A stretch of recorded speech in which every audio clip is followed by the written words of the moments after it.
Okay, we're going to go ahead and cruise right on to chapter 4. This is where we start actually talking about some particulars in software process. We've been pretty high level, and this is actually going to still stay high level, but we're going to start zoning in or zooming into the actual software process of software testing. But since this is high level, we got to still do a couple more terms about what's going on in the software process. Namely, how do we judge the quality of our code and be able to tell people whether it's actually solid code or meets the requirements necessary. All right. First thing we have to do is start talking about quality. Quality is not something usually not talked about in the business world, but I do believe that it's something that will help people understand, because like I told you with the halting problem, we can never guarantee that something is actually 100% correct. What we can do is basically talk about the quality of the code. All right, it might be either pretty reliable, but not very robust. It's very safe, but it's not always available. Different quality attributes is what we want to talk about. So, also quality, well, it says cannot be added after development. I'm going to say it's incredibly hard to do it after development. Once you have your code base, and now you got to start adding a bunch of features into it or start cleaning up the code, a lot of times it just leads to rewrites. So it's important that from the onset you figure out how well does this code have to work, and move on from there. And we'll talk about that in a moment, because every business person wants the code to be perfect. Testing's not a phase, a lifestyle is what the author says. We do need to be testing a little more often. I think we all understand that. But keep in mind that you got to start training yourself to basically present the code. When you submit code, you submit the test cases with it or some type of testing. And that was very common at a lot of places I've worked, that in order to submit your code, you must submit your test cases with them. So the quality focus or process is to figure out, all right, what's the requirements of how well does this program have to work? And let's see if they give you a good example. And this always involves different interactions and trade-offs. Some example here is high dependability versus time to market. If you have a mass market product, aka something that's on your phone, you just want people out there starting to use it, it's better to achieve a reasonable high degree of dependability on a tight schedule than ultra dependability on a much larger schedule.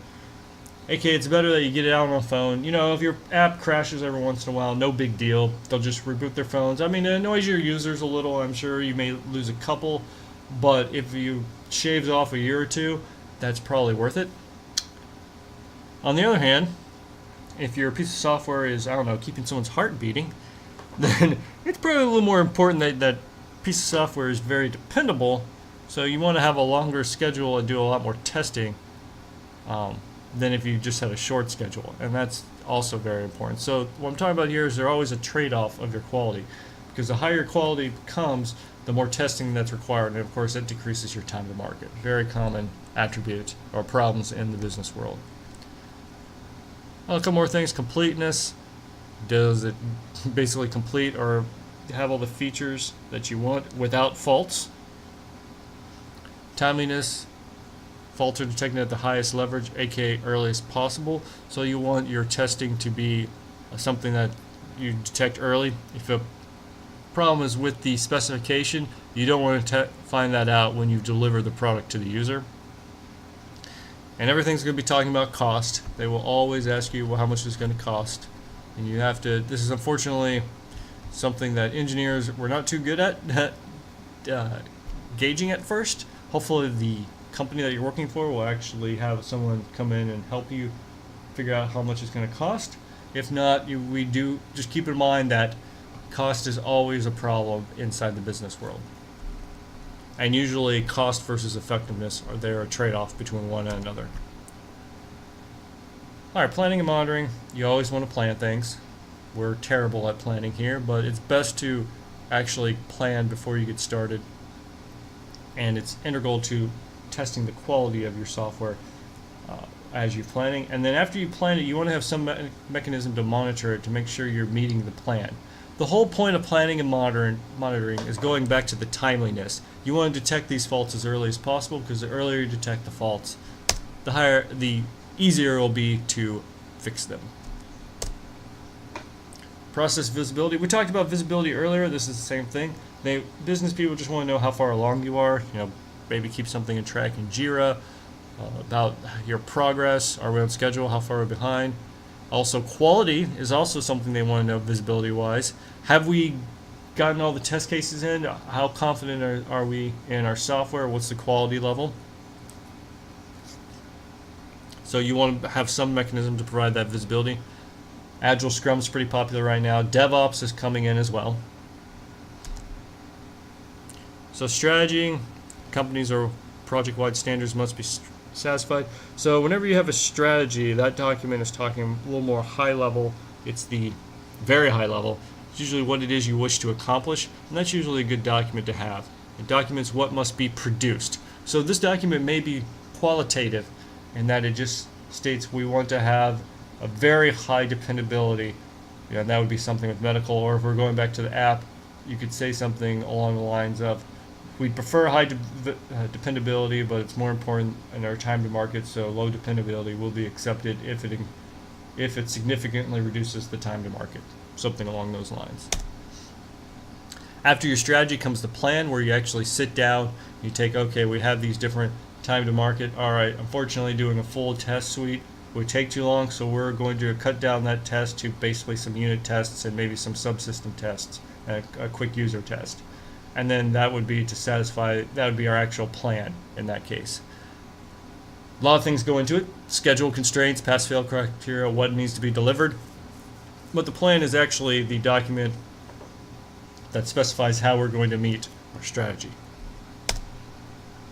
So quality goals, process, you want to always have the process be able to report up the chain your quality and your progress. That's probably the number one thing you want with the process. Obviously, you also want the process to help you produce code faster as well. You can't have product quality, so internally, is it still maintainable? I mean, some code out there is great for the user, but is a terrible mess to maintain or extend. That's an internal quality. External is usually what most people focus on. How usefulness is usable, high performance, secure, portable, interoperable between different devices. That's something that the user always wants. But they also want it to be dependable. Is it correct, reliable, safe, and robust? When I load up this app, is it going to crash every time I load it up, or is it actually going to work for a long time? So correctness, if it meets the specification, let's go ahead and make sure we get these terms right, because correctness means that it is consistent with the specification. Almost impossible to get it 100%. In fact, it's pretty much never practical to be 100%. So reliability, so remember, correctness is meeting the specification. Reliability is the likelihood of correct function for some unit of behavior. AKA, if we need this to run for 2 minutes, what's the likelihood that it would run that whole time? So it's a little different way of looking at it, but the idea is that statistical approximation to correctness. So this is more of a statistical way to gather it. 100% reliable equals correct. Again, not going to happen. Safety. Oh, this makes sense. You don't want the heart to stop beating on a medical patient. But if your phone app crashes, who cares? Robustness. So if an error does happen, it goes to some other condition that's still acceptable in extreme circumstances until it can recover and fix itself. Let's get an example. Traffic lights. This is actually a pretty good example. When you're running a traffic light, there are a lot of different things. First off, you want to stop everyone with red. You just assume red means they're going to stop. Yellow is just giving a warning. And then green means those people can go. Okay, obviously we all know how a traffic light works. What you don't want to have happen is having green lights go in all directions. That would be unsafe. So you never want that to happen. So what's going to happen here, correctness and reliability. You let traffic pass according to a correct pattern and some central scheduling. Hopefully someone's come up with a good scheduling policy. Obviously the user here would be like, they want the schedule to have maximized traffic flow. Okay, that's pretty subjective, so that would be something that you can validate but not verify. And then verify would be maybe you've decided after doing an analysis that is actually one direction should be given the green light 60% of the time and the other direction 40% of the time or something. I'm just making up numbers. I actually don't know much about traffic. Then you can go and verify that when you actually run the system. Robustness would be, okay, we have an error, maybe you can no longer detect if there's cars coming along in one direction, in which case you would degrade to a system where you flash yellow lights or red lights, and that signals to drivers, okay, look, I'm broken, you now have to take it from there. And that's actually an acceptable degradation. And that makes it robust and still safe. Hopefully those terms make some sense. They come up with a graph that's a little hard to see, but hopefully it'll make some sense. We'll go ahead and pop up to the upper left. It's reliable but not correct. Basically, failures rarely occur. If it's correct but not safe, knows that correct is all within reliable, because correct means you're 100% reliable, and usually people have at least, maybe 99% reliable is acceptable. So over here you'd be correct. Also remember, correct is 100% reliable, but it's not safe. What does that mean? Well, that means that your specification is not adequate, because correct means that your program has met the specification, but it's not. Since there's a safety problem, then that means that the safety problem is with your specification, and you need to update your spec. So robust but not safe. Okay, this arrow should be pointing up here. Catastrophic failures can occur. Okay, it's robust. It always degrades to some state with a traffic light, but it wouldn't be safe if it accidentally put green on both directions. Not a good situation, but still robust because it's technically still functioning. Safe but not correct. Alright, this would be if the traffic light all of a sudden, for no good reason, started blinking yellow in both directions. Still safe because, that's an okay situation, but it's an annoying failure. You want your traffic lights to always be green going the correct way, and red going the opposite. Hopefully that gives those four terminologies pretty clear: reliable, correct, robust, and safe. Alright, switching gears, how do you go about determining these attributes? Analysis may include many different things. You could have manual inspection, or you can have automated analysis. Hopefully we all agree that an automated analysis is what you want to go for, but again, a halting problem, you can't automate everything. So inspection usually done manually, but it can be automated, some parts of it. Usually someone's going to go in and inspect the code, or maybe inspect that you have good practices in your product or in your process. You are following standards of quality. The big thing here is inspection takes a considerable amount of time. You really don't want to be doing inspection, but sometimes it's unfortunately all you can do. Automatic stack analysis, code analyzers, there we go. It's definitely more limited in what can be accomplished, aka halting problem, but they still give you a lot of good information about your code. So you definitely want to integrate these into your process when you can, especially nowadays, since so many of them are free, open source, and they just give you can configure them and then integrate them in your process. As long as your process isn't ridiculous, it may only take a day. Well, of course, in a large project, it's going to take a couple of weeks to get all that done. Testing. Unfortunately, it's usually executed late in development, but you want to start as early as possible because you want to detect your errors as soon as you can. And always, again, provide feedback. Maybe you can avoid an error by adding something to static code analyzer. Maybe you can have a checklist in the code review process. Just make something in the process that increases everyone's productivity while trying to minimize how annoying it is. Alright, do keep in mind that every organization is different. They have different objectives. Great example, military with security.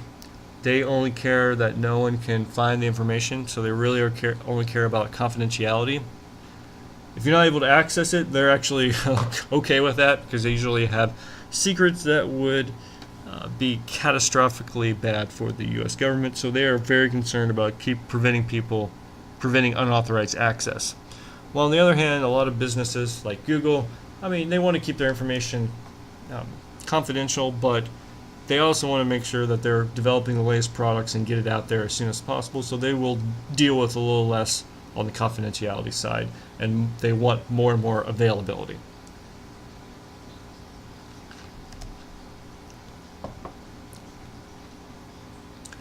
Again, here's some very good common allocation of responsibilities. This is an example.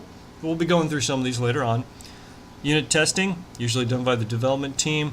The quality team may control the results. Integration system acceptance testing, that's the quality team. Rarely the development team goes in it, but the development team may produce some scaffolding and oracles and provide some information to the team, quality team.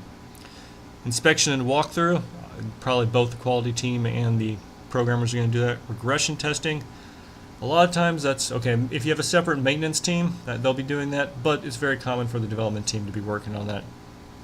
Process improvement related activities. Hopefully the development team can do it, but it's also very common for some external specialist to come in and say, hey, look, you should be doing this.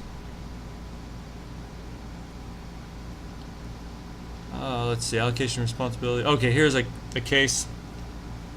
So you can allocate responsibilities. So let's go through this example. This is pretty good. These are good. I enjoyed them. Development team responsible for development and measurement with lines of code per month. So the quality team is responsible for quality. So possible effect is that the development team tries to maximize productivity without considering quality, aka you have a quota here. You need to get so many lines of code in per month. Well, fortunately, the development team's like, okay, whatever. I'm just going to get a lot of code in there, and then the quality team doesn't have enough resources. So now your developers are only worried about how much code they can produce and not the quality, and that it works correctly. Product of bad quality and overall project failure. Another one, development team responsible for both development and quality control. Ooh, that's a lot. Problem in case A is solved because now you don't have a quota from the developers, but the team may delay testing for development without leaving enough resources for testing. In other words, the development team, now that they don't care about testing, are just going to do what they want. They're not going to provide the quality team with the tools necessary in order to do proper testing. Result, maybe not fully tested. And overall project failure. The point of all this is, look guys, we got to sit down and have some process that makes sense. When it stops working, maybe you think lines of code is going to work. When it stops working, say, hey look, this isn't working, talk to your boss, let's fix this. Alright, summary, we learned a lot of good terms here, and we actually started to delve at least a little bit into the software testing process. You want to make sure your progress is visible. Start your activities early. Always provide feedback. Always try and reduce occurrences of faults. Make sure you address the product dependability before delivery, and always work on improving the process. Alright, great.